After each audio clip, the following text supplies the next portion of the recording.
Good evening, afternoon, morning. It's the internet. It's on YouTube. I don't know when you're going to be watching this. I just hope that you're going to have a good next hour while I talk to a great guest who's a great fighter for liberty. This is, of course, the Liberty Lunch Power Hour. My name is Dan Fishman. I am the executive director of the People for Liberty. You can find out more about us at peopleforliberty.org. My guest today is somebody who I would say needs no introduction, but if they had no introduction, I wouldn't have a job.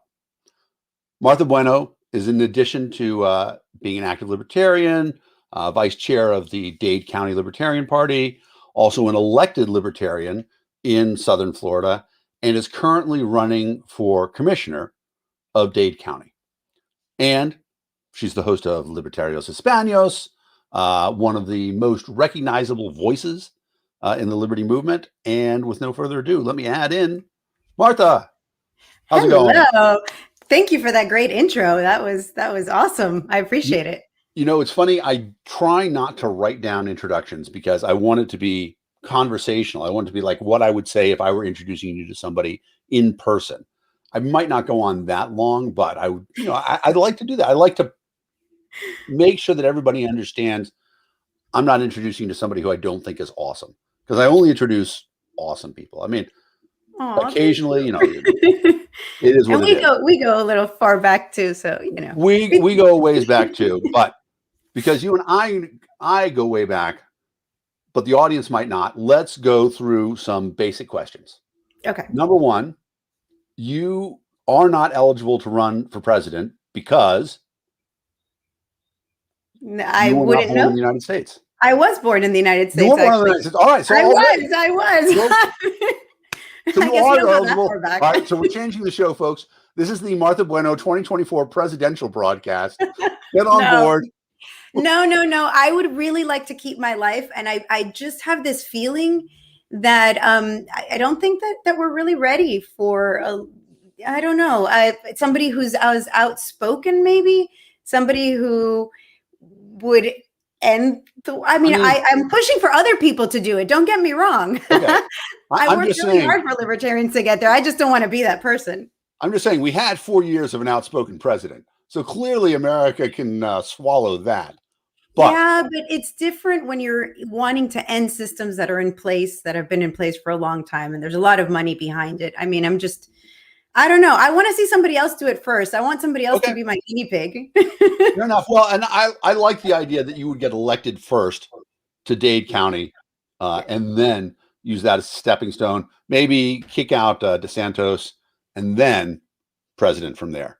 I mean, we've had a lot of success of seeing a lot of people have run from the governor's office in Florida for president. So it's a good step. I don't know that I have that much political ambition. I want to change the world. I don't know that being in politics would be the way. I mean, I don't know the future. I don't want to say anything about what I may or may not do in the future, because then this will come back to haunt me. But political ambition has never been my thing. I think, though, that you raise an excellent point there, because libertarians' political goals are very different from everybody else's, right? I mean, we really want to see the end of politics. You're right. Get elected. I want to run to end it. I don't want to run to then be like some sort of queen, I want this to be done. So that's good. Let's talk a little bit then about your origin story. So like I said earlier, you're born in the United States. But I was born in the United States, just barely. My brother was born in Cuba. So you were correct to assume that I probably wasn't born here, but I was born in Jackson Memorial Hospital here in Miami, Florida. So I am definitely eligible to be president. My parents were born and raised in Cuba, in a little town, Palma Soriano in Cuba. And they actually met in kindergarten and were lifelong sweethearts. Wow. And so my dad decided he wanted to leave Cuba. One of the reasons was because he was in college. And in order to continue with his degree, he had to take Marxism and Leninism in school, and he refused. He knew that he was not socialist, and you have to be part of the system. You actually have to work for the system in order to get your diploma. You have to be part of the political class in order to continue. And my father knew that he wasn't going to. And if you don't subscribe to that idea, then you can't have a job, you can't succeed. You're basically just worthless to the Cuban society. So he wanted to leave, and he attempted to leave. And on his first attempt, he was caught and given a 6 to 8 year prison sentence. Wow. And so my mom and dad had just gotten married. My mom, had my parents had my brother, and he was sentenced to jail. And after 6 months of hard labor, jail, he was put into a work camp. And my mom, after a year of him being there, was able to break, or just under a year, was able to break him out of jail in a plan hatched by my grandmother. But at the last minute, my grandmother refused to do it. And my mom stepped up. My 22-year-old badass mom stepped up, got him out of jail, drove him to a little town just outside of Guantanamo Bay, where he waited about a month. And then he was able to escape via an outhouse into Guantanamo Bay. And then, thank you, James. And,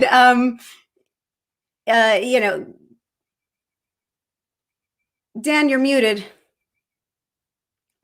That means everybody has to drink. Okay. So let's go back to this prison breakout. So first of all, people who don't understand what communist labor camps are like, it's not like, you're sitting there at a typewriter.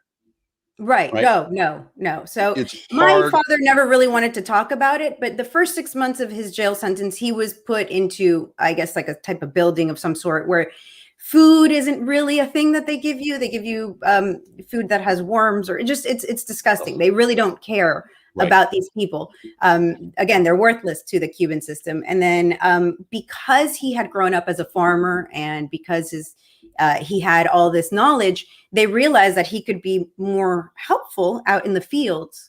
And so they allowed him to do that. And, where he was in jail was on the other side of Cuba, which is very hard to get from one side to the other of Cuba. Even then, there's rations on everything. So if you happen to have a car, which my grandmother was able to secure one, if you happen to have a car, then you don't have enough gasoline. They ration your gasoline. So they had to, find ways to get enough gasoline to go from one side of the island to the other, and enough tires and enough things. So there was a whole operation that got that together. And at the last minute, my grandmother decided she just wasn't strong enough, brave enough, whatever the case was, to do it herself. And so my mom found herself in a position where either she did it or she was going to be a single mom for a really long time. So let's not, how much do you know about the prison break? Like, do you know what was involved? Well, yeah. So they went back and forth, and they had their own special little language with codes. And, I guess the best person to tell the story is my mom, but the way she tells it, they had their codes, and they had set everything up so that my dad knew the day and time that they were going to meet.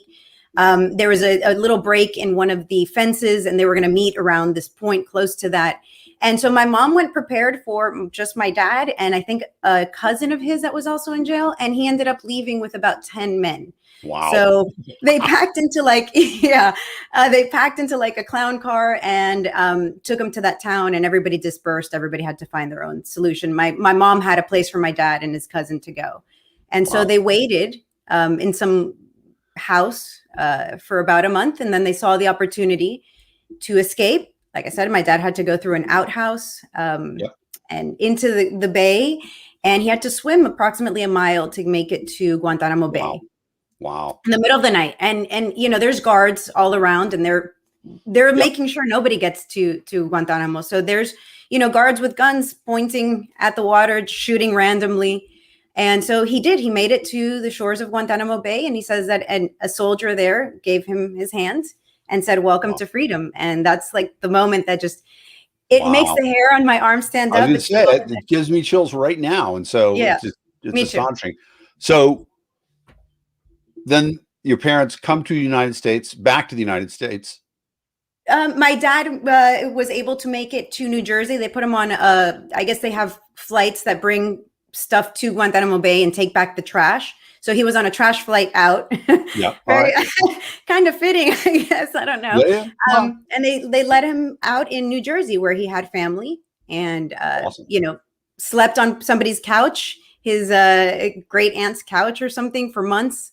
and saved up every penny to get my mother, my brother, my grandparents, and my uncle out of Cuba, which he did. He managed to get them out to Mexico, and then Mexico into the U.S. So it was a little bit of time, but nothing compared to what the challenge is if you want to leave Cuba now. Sure, it's brutal. So let me ask you, when's the last time you were back to Cuba? Have you never been back? Are you? I don't think I can. Interesting. I don't think I can. I'm very vocal against the Cuban government and the Venezuelan government, and I work with Zach Foster, and I know that there's probably a file in each of these countries on me at this point. Plus, my dad escaped jail there. I'm just right. Yeah, I can't go. Fair enough. No, that makes complete sense to me. I went to the Soviet Union in 1985. Ended up being detained by the KGB while I was there, and I decided I'm never going back. Not worth it. Yeah. The United States won't come protect you in Cuba, and I don't have the need. I mean, I would love to go. It's my dream to be able to go to Cuba. It's my dream to be able to get my family out of Cuba or get them freedom in Cuba, either or. I still have a lot of family left in Cuba. And I support them. I have to financially support them because they're not part of the Cuban government. So they're, and even with dollars and even with all of that, they're still starving. So it's a horrible situation. It's unbelievable. And, I hope that, maybe when Raul passes, we might see some change for the better, but certainly people who thought that Fidel leaving was going to make it better have been sadly disabused of that notion. I mean, I'm seeing a lot of changes now. There's this song that I keep promoting called Patria y Vida by Gente de Zona. And it's a song about the 62 years that Cuba has been in this communist regime. And, 10 years ago, if they would have released it then, the people in the Cuban islands would have been like, no, this is horrible. You can't even, we don't even want to hear it. And it's one of the most popular songs in Cuba right now. I think there's already a change. We're seeing it with El Movimiento San Isidro. People are out protesting.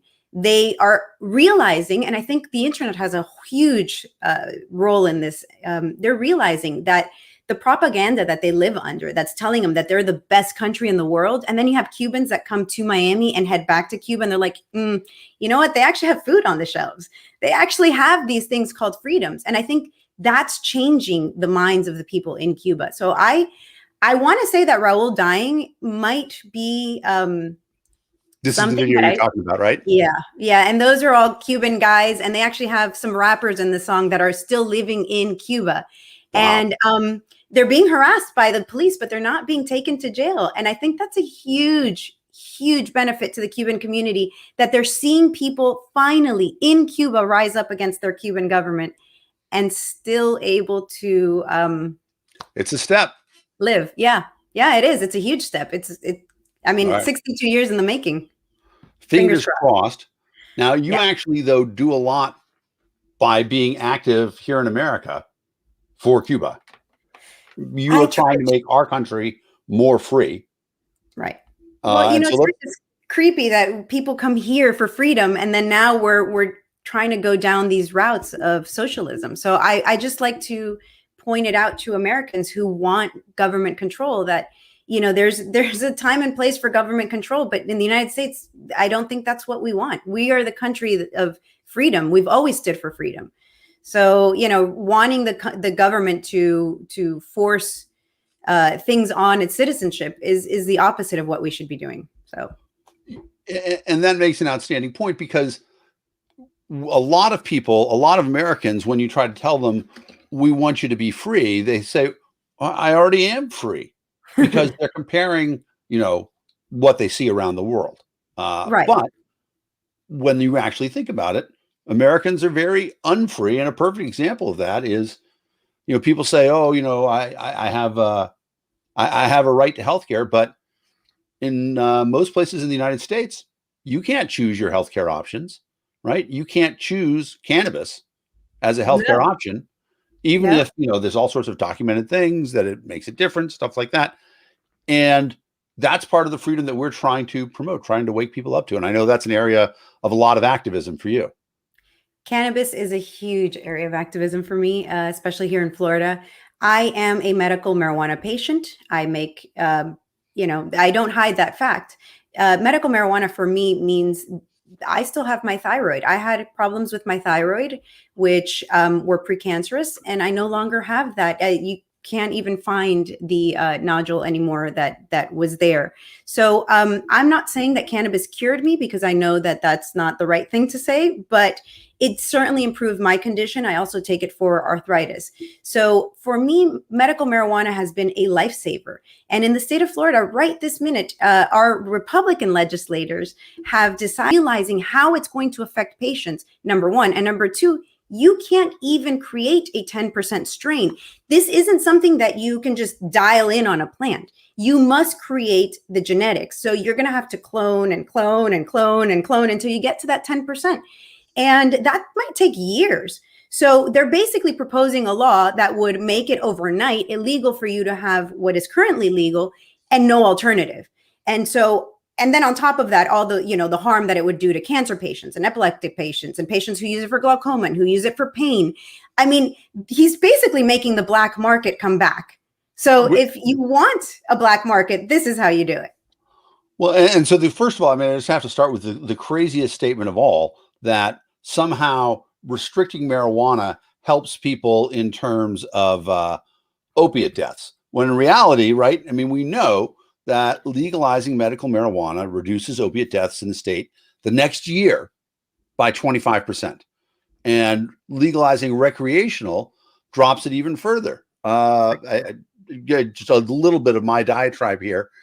80% of the people who become addicted to opiates. So that's not it's not a scenario where they're like, oh, I started with marijuana and then I moved on to opiates. It's always, and people who start with marijuana aren't thinking, oh, but what I really want is, prescription Vicodin or oxycodone, because it's a completely different thing.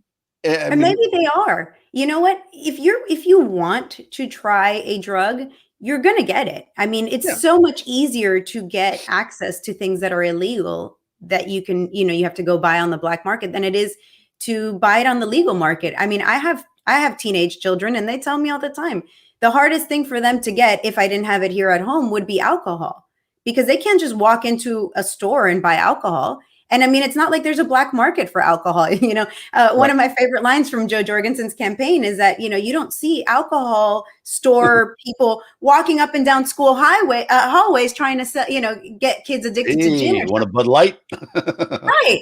I mean, come on, and if you go to I a agree bar, with all of that. Martha's camera has cut out for a second. Oh, there you are. You're back. It's good. I'm not sure if it was me or you who cut out, but that's the problem. See, that's why I should have a monitor going on the other side. But to that end, I mean, we're preaching about the same thing here. The one other thing about it, though, is that for anybody who doesn't know, what is the toxic level of cannabis? How much cannabis do you have to smoke for it to kill you that day? I don't think I have an answer for that, because there's not a single human being on the face of the earth that has, over the 8,000-year history that cannabis has been known about, has ever died. So I think you're more likely to find death by unicorn than you are death by cannabis. Yeah, those unicorns, they're so touchy about certain things. Right? But sorry.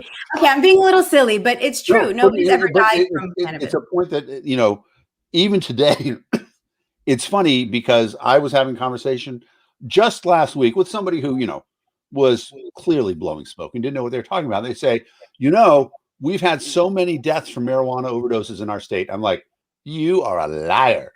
You are a liar. Lies. One of my favorite examples, and I would recommend this to everybody. There's a very famous journalist named Maureen Dowd who writes for the New York Times, and she went to Colorado when I was one of the first places to legalize recreational cannabis, and she decided to try edibles. Now, it's a classic gotcha. People don't know that if you take one edible, it can take a while for it to kick in. Right. And so she took one, and 15 minutes later, nothing was happening. So she took another, And 15 minutes later, another, and so she took a third.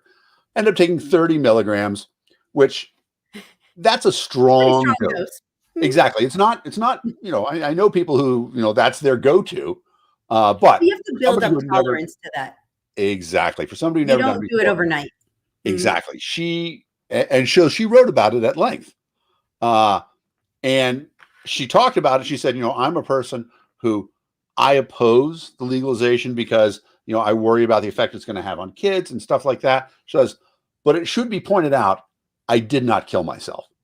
Exactly. You only feel like, I mean, if you're a newbie and you take a large dose, you might feel like you're going to die Sure. just because you're not used to it, but you won't die. You won't, in fact, actually die. Exactly. I recommend that nobody drives while on cannabis. I recommend that people, you have to do the same things that you would do if you're drinking alcohol. Just don't do anything silly. Drinking alcohol or all sorts of other things. There's a lot of stuff that I am very careful about the state that I am in when I do them. Recently, I've been doing a lot of work with lumber using a chainsaw. I don't go out early in the morning when I'm tired or anything like that. If I'm exhausted, I say, you know what? I'm stopping Not for the today. day. I'm going to be careful. Stuff like that. And, my cannabis use, and I'm only an edibles person. My cannabis use is the same sort of thing. I'm in a situation where I say, okay, is it right for me right now? And I will tell you that I have different levels that I use for different things. So if I have to fly, I'll take a 5 milligram edible. 5 milligrams, I don't mind being in the middle seat. Otherwise, I'm one of these guys. But if I'm, going out with friends, I'll take a higher dosage if we've got. I never drive when we go out. I just think it's stupid in today's world for you to ever go out on the town and have somebody driving you around. Uber's right. amazing. You can use an Uber or whatever. I mean, I think the great thing about the technology we have now is that you don't have to anymore rely on yourself to drive. If you're going to go out and drink, if you're going to go out and smoke, if you're going to go out and use heroin, please use an Uber, whatever the case may be, because, that's so cool. Greetings to Uganda. And so I just think that, government's trying to regulate, because at the end of the day, what really matters is that we have a government that has decided for us what they think we can put into our bodies and what we can't. So at the end of the day, it doesn't matter. Okay, it's great that cannabis can't kill anyone. It's great that you're not going to die from having an overdose of cannabis. But at the end of the day, who is government to tell us adults what we can and cannot use for our own healthcare? So you said earlier that we have a right to healthcare, and I saw you talking about this with Dan Berman, Taxationist Theft Berman, and I thought that this was one of the most brilliant things I've ever seen come out of his mouth, and he's a very smart guy, was that you do have a right to healthcare. You have a right to seek out whatever it is that will make your life better. For me, that was cannabis. Cannabis improved my health conditions. I was seeing a traditional doctor that just wanted me to have my thyroid removed and then be put on medication for the rest of my life. I am now not looking at having my thyroid removed. I'm able to keep it. I'm able to function. I do not have to take any medication whatsoever. I have a right to take something that will improve my medical condition. I don't have a right to demand it for free. I don't have a right to, go to somebody else and say, you have to give this to me. But I believe that I have the right to be able to medicate myself with any substance that will improve my life or not. Yeah. I mean, you can think about that. That is natural law. It makes complete sense. If your life is in danger, you should be able to do what you need to do to protect, as long as you're not hurting anybody else. Right. I say that all the time too. One of the things I think about that is just insane is that, the AIDS cocktail is, several $100,000. The idea that, you wouldn't get the version from India, which only costs $20 a month, but it's exactly the same drug, and they just reverse engineer it because it would save your life. I mean, how stupid is it that somebody's going to tell you? I wish I hadn't used the word stupid because I don't like to. How nonsensical is it that you wouldn't take actions to save your own life? But think about the politicians that are sitting there writing laws that tell you, here in the United States, we have Canada to our north and Mexico to our south. Both of these countries, you can get the same medications that you can get in America for a lot less. So how silly is it of Americans to support people who write laws that are like, you know what, you need this drug to live, but if you don't pay the prices of America, it's illegal for you to get it elsewhere. Your politicians care more about giving money to drug companies than they do about your own health. I'm sorry. If it's $20 in Mexico and $600 in the US, I can buy a plane ticket to Mexico, stay there, and come back for a lot less than it's going to cost me here. I'm going to do that. You know, our friend Dr. Kyle Varner is a medical expert, and he has talked about the fact that there are some procedures that he gets done in Mexico, because even though he has excellent health insurance here, he has a copay that makes it cheaper for him to fly to Mexico and get the treatment done. And, you know, he talked about the fact that, you know, his doctor actually had gone to medical school in the United States, you know, incredibly qualified. And medical tourism is a huge thing. I have to tell a quick story that sort of relates to this. A friend of mine, a friend of a friend, son was born with Duchenne's muscular dystrophy, which only affects boys. And essentially what happens is from 3 years old on, they stop developing muscles. And so by 6, they can still walk around because they've got enough muscles. But by 9, they're in wheelchairs, and it's just terrible.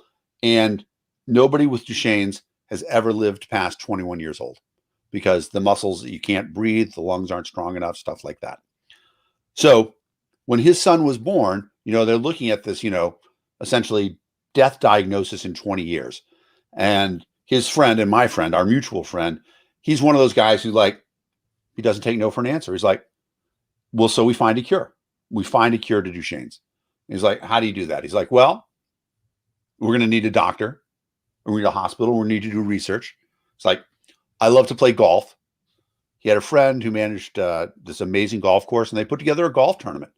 72 people came once a year and paid $1,000 each to play golf. Golf tournament donated, the golf course donated the space.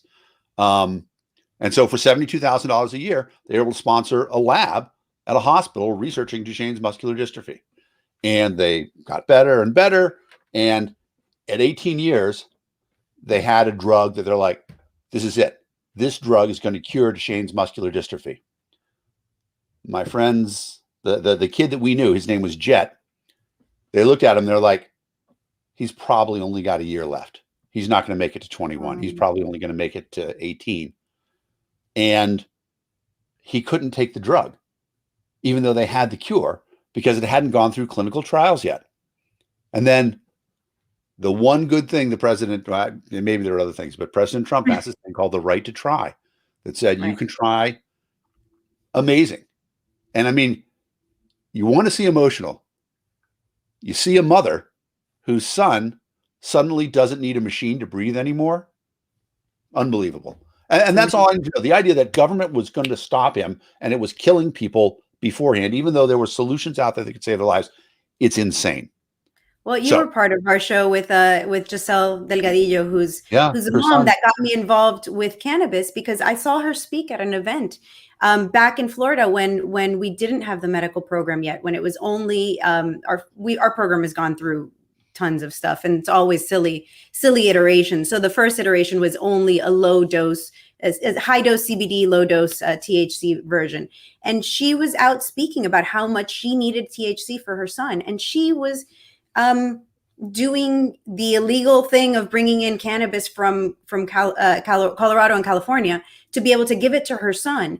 And that improved his conditions from having over 300 seizures a day to less than 1 a week now. So I saw a mother doing the impossible to get her son better. And I realized at that moment that this was a mission for me as well, because I have 4 kids and there's not a damn thing I wouldn't do for them. And if I have to break the law to save their life, you better believe I'm going to do it. And I can't imagine how many people in this country have to go through that, have to sit there and listen to a doctor say, there is this one thing, but you can't have it for whatever reason, because some politician wrote it down on a piece of paper because it benefits some sort of company that's making money or whatever the reason is, or because they think that, you know, they're religious or their morality or whatever the case may be. That's something that needs to end. And it's my life mission. I just don't see any other way of improving it. And the critical thing about it is for people to realize that the time to fight for it is not when you need it. The Right. time to fight for it is before you need it, before somebody else needs it, because you want it to be available then. So if you have cancer and you know that there's a chance that cannabis is going to cure that cancer, you don't want to start fighting when you have that cancer. And, you know, it's actually a little, I was on a program recently for a state rep, Robert Asensio, who was a police officer who then became a state rep. And now he's doing a local show. And Giselle and I were on his show. And he was telling us how he had arrested people in the line of duty for cannabis. And now he's a cannabis patient himself. And while I'm glad that he's changed his mind, I wonder how many people he put in jail because of these laws that now, you know, he gets to benefit from. And so, you know, you don't know when it's going to be your turn, when you might need it. So to all these politicians that are banning this, especially here in Florida, and they're all Republicans. There's not a single Democrat that has voted for this. Unfortunately, we're a Republican state. We tend to vote more for Republicans, and so they have control. And we don't need anything other than Republicans to get this passed, this 10% THC ban. And so it's very frustrating to see these people who voted, who said, you know what, we don't need this thing, now using it. And he's a good friend of mine. I really like him, but you know, it's hard for me to sit there and sure. not tell them, like, you know, it occurs me. Do you know Christine Steinquist? I do not. So we got to make that connect. So she is the woman who legalized cannabis in Utah. I don't want to go through her whole story, but she essentially went from being a very healthy, vibrant person to somebody on immense amount of medication, unable to walk, looked for all appearances like a stroke victim. Her father was a police officer in Miami-Dade, which is what made me think of this. And he said, you know, a lot of the people that I arrest, and so she was taking, you know, a refrigerator full of medicine. But the problem was that because of her condition, she was so nauseous that she couldn't keep the medicine down. Her father said to her, he's like, you know, some of the people that I arrest for cannabis say that they take it for nausea. He's like, so, you know, I know, honey, I'm a police officer. We talk, don't do this, but maybe it'll help you with your nausea and you'll be able to keep your medication down.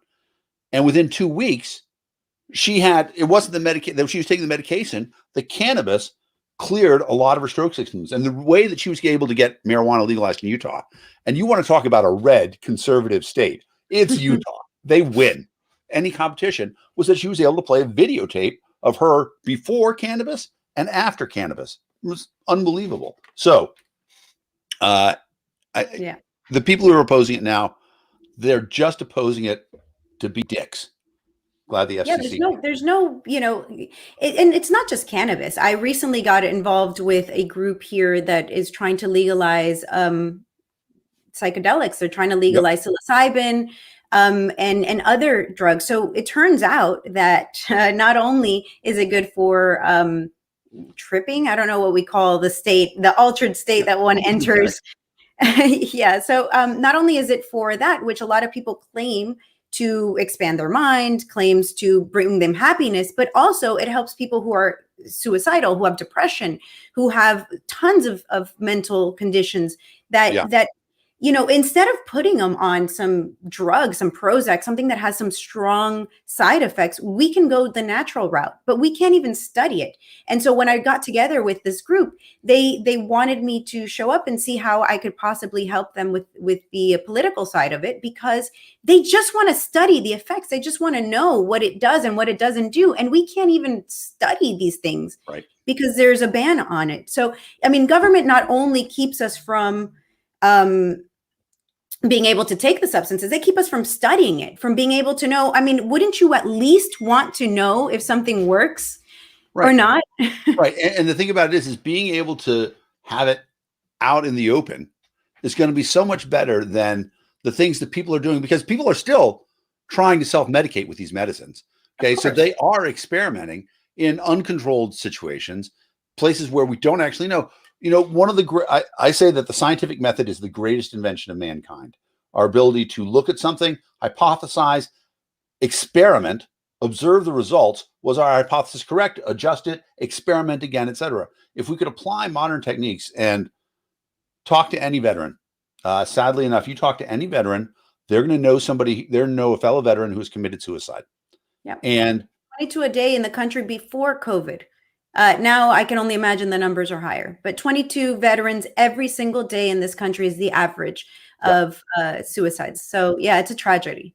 And I have seen many posts where people say that what was formerly known as ecstasy, now known as Molly, will touch MDMA. MDMA as well, right? That's the kids, I guess. But they'll say that, a lot of people will post that, they had depression that nothing else touched until they got to that. And now it's ketamine. So there was a club drug in the 90s. I think it's still popular. I wouldn't know. Called ketamine, Special K. And that one in a clinical setting, because some doctors are able to study it. Dr. Weiner here in Miami is studying it. And in speaking to her, my understanding is that people who are clinically depressed, who were suicidal, who had no way of treatment in traditional settings, are seeing complete reversals with almost three sessions. So imagine something so powerful that in 3 sessions with a doctor can reverse your suicidal tendencies or whatever. I mean, I do have a degree in psychology, but I am not I'm not versed in this well enough. But I do think that, we owe it to these people. We owe them the ability to try so that they can save themselves and so that they can live a productive life. We owe it to the people in our society to fight so that they have the right to this. Yeah, ketamine isn't, you're right. It's another thing that's huge right now. People can just look it up and they'll find articles at Harvard Medical School talking about how effective ketamine is at reaching depression patients they didn't reach before. Yeah, Jay, it's an epidemic. We want to talk about a real epidemic. There's one going on right now. And kids are suffering it now after all these lockdowns. I mean, it's not just the veterans, although the veterans, it's something that we send off these kids to war and then they come back and they have this need for, mental health. And then we're basically like, sorry, here's these drugs, take them and hope that you're fine. Well, and what is happening right now? I saw this amazing thing, of all people, Anderson Cooper. Anderson Cooper was on the Howard Stern show. And one of the things he talked about is like, listen, there's an epidemic that we don't realize right now, that the frontline healthcare workers who are fighting COVID, they have PTSD. They have the depression. You talk about, how depressing it was for soldiers to see people die. Here, people who, they're not doctors, right? They are, sort of orderlies delivering food. And suddenly they have to be the person who's going to hold this person's hand while they die in the hospital, while they, express their regrets to their children or to their parents or anything like that, and hold up the iPhone for them. That's not something you're trained on. And that's not something as a human you're built to deal with more than once or twice, let alone, 10 times in a day. And so we're going to have this whole group of people in the medical community who are going to experience the same level of depression that a lot of veterans are going through because of the shit that they had to see. And I mean, I think about the cruelty alone of that. If the orderly can be in that room, the orderly can be there holding the phone, so too can the family of that person. If it was my family member and I was being told, you can't be in that room because we're not going to let you run the risk. It's my life and I want to be there. If that was one of my family members, I don't know. It's just this whole situation has just been so. Yeah. It's terrible. And it's a terrible calculus to force on people. I think about this all the time. So I'm a person who is, at high risk. Unfortunately, I smoked a lot of cigarettes when I was a kid and I have lung disease now. And so, my wife and I had to have some serious conversations. We work really hard to keep the house as safe as possible. We only go grocery shopping once every 6 weeks. Wow. But it's just the two of us. So we buy a lot of rice and beans. We both came from, families who convinced us that we were incredibly poor.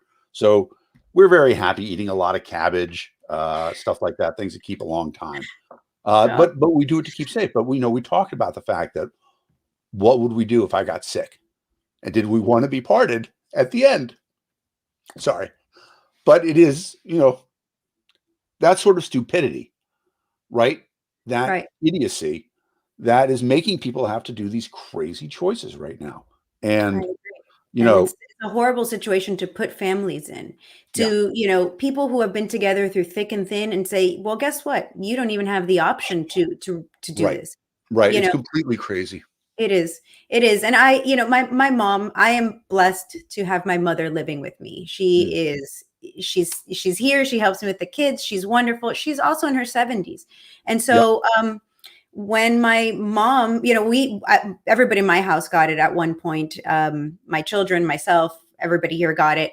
And my mother did not. And I was freaking out, and I couldn't imagine what would happen if she got it, because I was told that if you're in your 70s, the chances of you dying from it are a lot higher. So I was really scared for her well-being, and I was thankful that she didn't get it. But she was the person that told me, she's like, I'd rather live my life and get it and die than spend the next year stuck at home, not being able to do anything at all. And so I kind of get that attitude from her. And I mean, this is the same person that bailed my dad out of jail back in Cuba and risked her life with that. So I think that, I've gone out, I've gone to events, I've hugged people, and I'm willing to take that risk. And I've gotten it already, and I was able to get through it.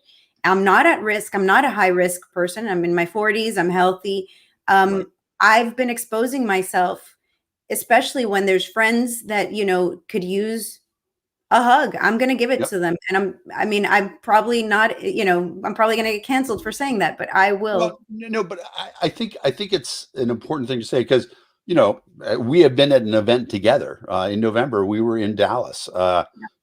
People who watched me for a stretch of time probably thought I was crazy, because I had an alarm set on my watch, and every 15 minutes I disinfected my hands. Just, I want to do what I can. And, and they sat you next to me, who was taking no precautions. So I think that was probably on purpose. I mean, we were in 4 rooms with like 600 people and 8 masks.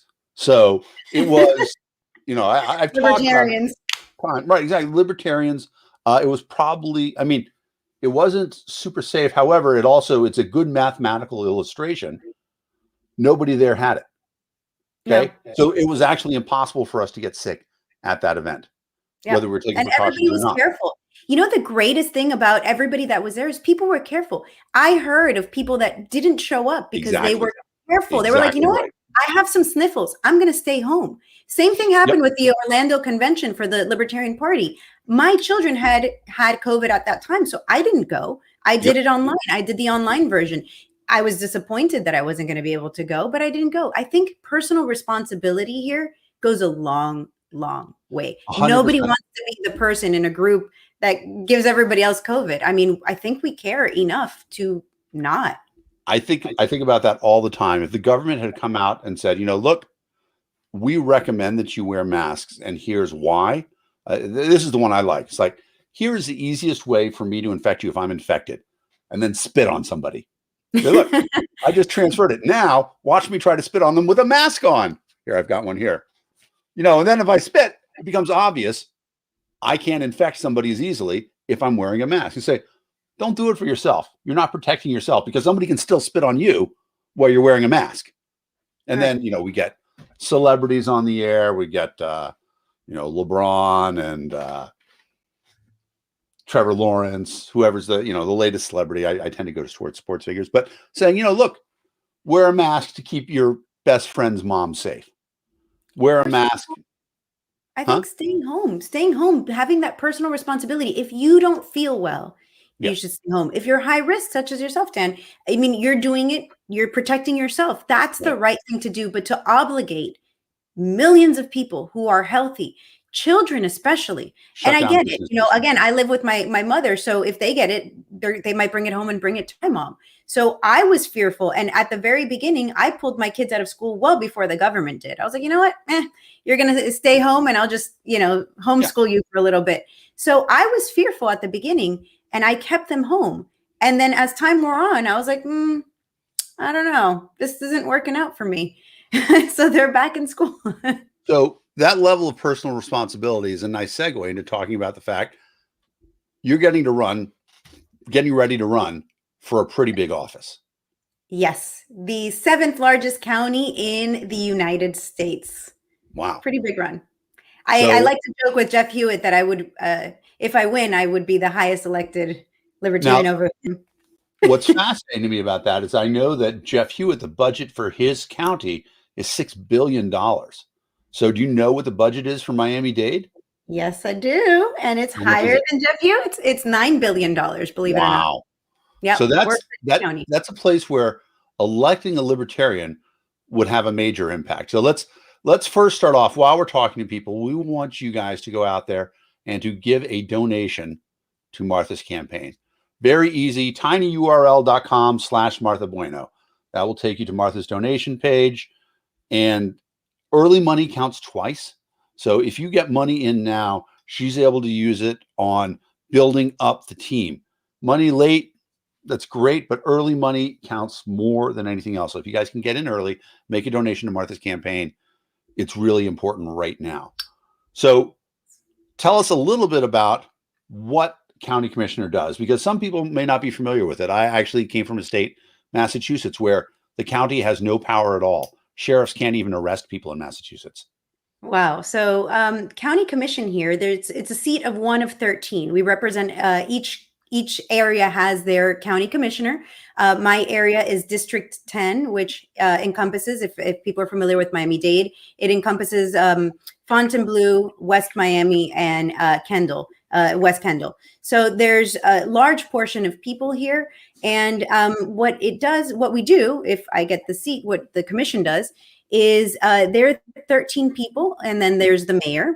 And we basically run all aspects of the financial situation of Miami. So we decide on taxes, the millage rate of what you're going to be taxed on your property taxes, and where that money goes. They are also responsible for things like police, the jails. I mean, it's basically a very big seat that has a lot of control over Miami-Dade County and its residents. So for people who want to know, this is District 10. The current commissioner is Javier Souto. Soto, yes. So Commissioner Souto has had this seat since 1993. 2 terms ago, Miami-Dade instilled, finally, term limits. So he is now finally termed out of his seat. And I don't understand why we continue to elect the same people, but here we are. So the good news is he can't run anymore, and it will be somebody new regardless of the situation. It's pretty fascinating to think there's somebody in office who took office before there were cell phones. Yes. Yes. I had a friend who ran against Ed Markey, Ed Markey is the current senator from Massachusetts, but he had been congressman since 1970. And they pointed out that the average cost of a house in Massachusetts when he was elected was $12,000. So, and now Boston's crazy. I'm sure Miami's the same. So you're going to oversee this budget, you and 12 other commissioners, this budget of $9 billion. Mm-hmm. That includes everything, right? Everything. Parks, schools, law enforcement, everything, healthcare. Museums, everything you can think of that a transportation. We've had a half-penny sales tax added to our county sales tax for over 20 years. They've collected over $1 billion for transportation.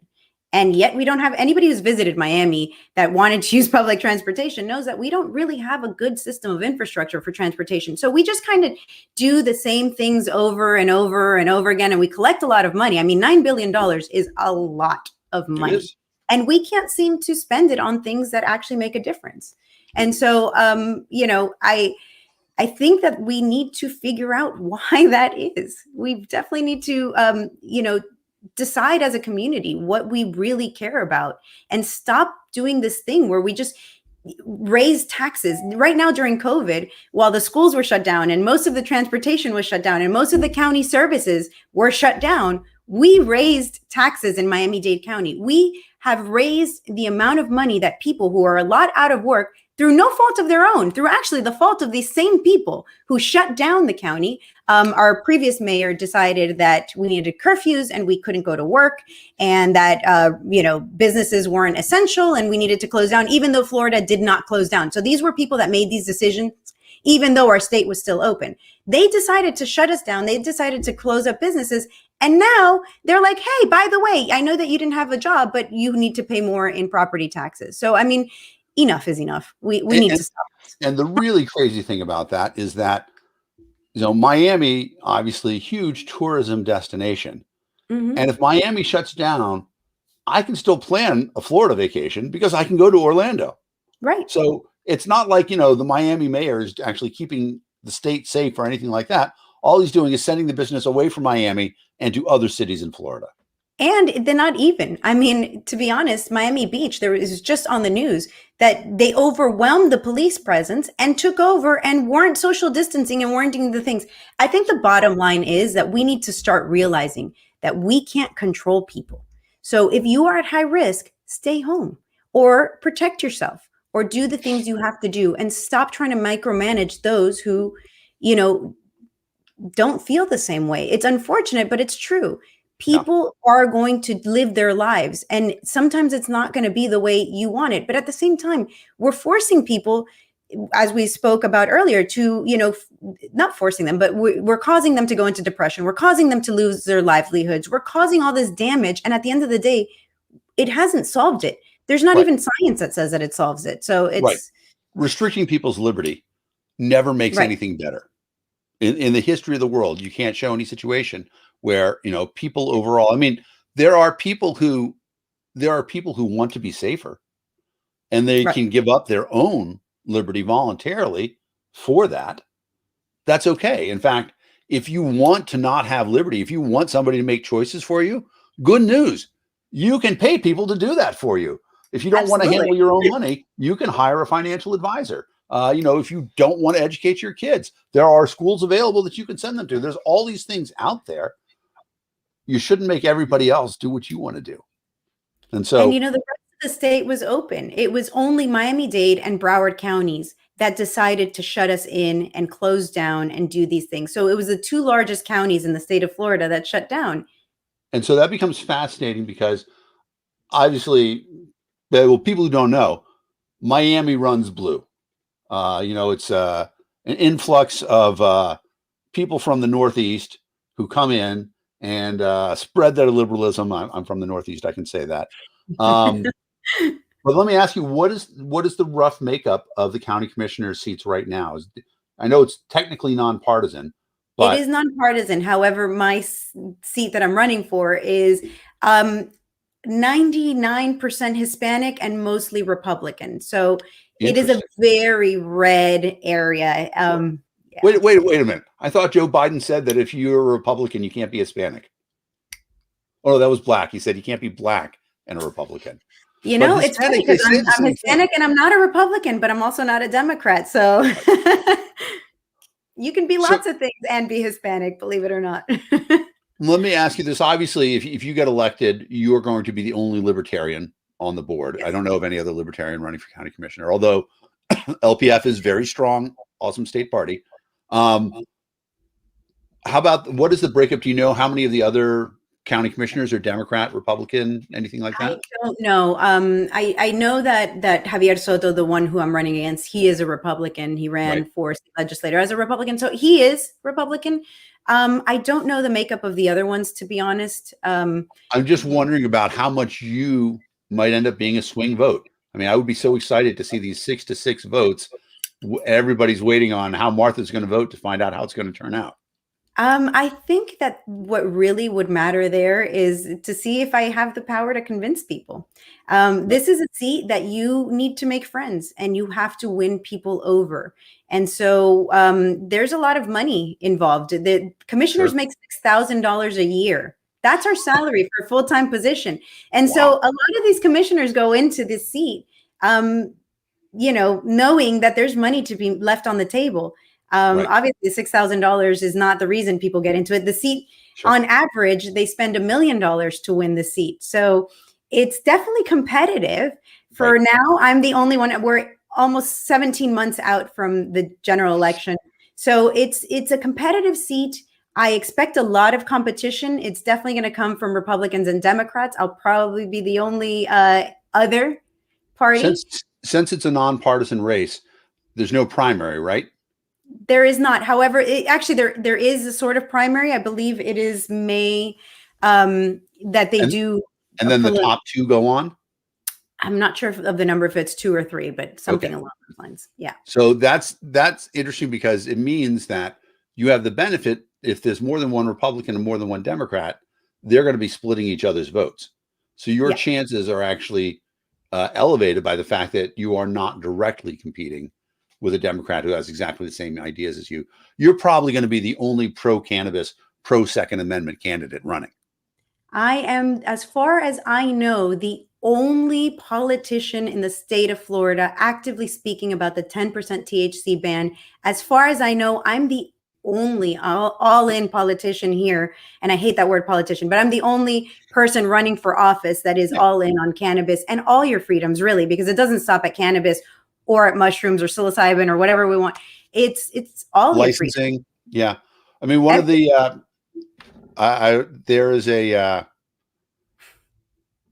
I may or may not have had a girlfriend who lived in a Hispanic area in Providence, and there were unlicensed beauty salons that she went to all the time. And she's like, it's crazy. She's like, if I were going to get this done at, you know, like the regular beauty salon, this would be $150. I can get it done for $25 here, and it's better. I've had my hair done by a family friend who came from Cuba, and she opened up her own little thing in her own home. And she used to do my hair all the time, and I loved it. And, you know, she needed to be home with her kids, and I needed somebody to do my hair. And I got a good deal. She did a great job. I mean, really, do we need licensing? Do we need to force people who, if you don't do a good job, you're not going to get clients. I mean, I think Yelp is one of those things that we need to use it for the government. You know, stop trying to tell people who they can see and who they can't see, when we can do that with technology. We can say this person's good, this person's terrible, never use them. Exactly. I mean, the idea, if you think about, if you think about what the makeup is of, you know, the legislature in Florida, and then decide that those mostly men are the ones who are in charge of what are the regulations for beauty salons, that's kind of crazy. And it, like everything the government does, there's all this crazy stuff that goes on. So that's what's awesome about you being potentially elected to a place where you're going to make a huge difference talking about those things.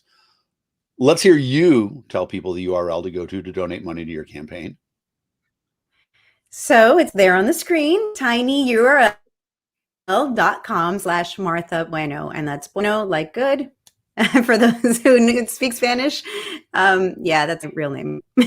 Now, it's interesting because you say that. I have heard some of your opponents complain that the most common greeting used in your neighborhood includes your name in it, and that's a conspiracy theory, that people say Buenos dias, and they're wishing them a Martha Day. I mean, we can totally take it like that. I'll take it. That's good. Website's coming. It's a little early. You probably don't want to have a big website up yet because, it's 17 months away. Right now, you're exploring. You're getting staff. And to be honest, I do want a website out there. I've just I'm ramping up that team. So, well, I think working that's the on critical thing about it. I want to touch on one last issue, and then I'll let you go. You talk about the fact that as one of 13 commissioners, you're going to be making deals. You have to persuade people. You can't come in and say, you know what, I'm 1 out of 13, libertarian utopia immediately, because you got to work with people. That's something that I think a lot of libertarians don't realize, that we need to form these coalitions. And if you sweep the libertarian vote in District 10, that's probably not going to be enough to win the election, right? You have to get Republican votes. You have to get Democrat votes. I have to get people to vote for me because they believe that I can help and I can change the way things are done. And then I have to convince the people that I'm with on that board to do these things. So it's not so cut and dry as an electing a libertarian and everything's going to be fine and dandy. But the most important thing is this platform that people are giving me because I am running for office. This is really what my goal is to be able to spread the message of liberty to anybody who's willing to hear it, and especially here in Miami-Dade. So thanks again for having me on. Thank you for letting me talk about liberty, because this is what my goal is at the end of the day. I hate the word politician. I've never wanted to be a politician, but I do want to make things better for people in my community, especially. And so this is what I'm going for, is to spread the message of liberty. And if I win, which I am running to win, I want to spend the next 4 years of my life making sure that Miami is the freest that I can possibly make it. So thank you again. Wonderfully put. Thank you so much, Martha Bueno, for being a guest. This is the Liberty Lunch Power Hour. My name is Dan Fishman. I am the Executive Director of the People for Liberty. You can find out more about us at peopleforliberty.org, and we will see you guys again soon on an upcoming broadcast. Thanks, Martha. Thank you, Dan.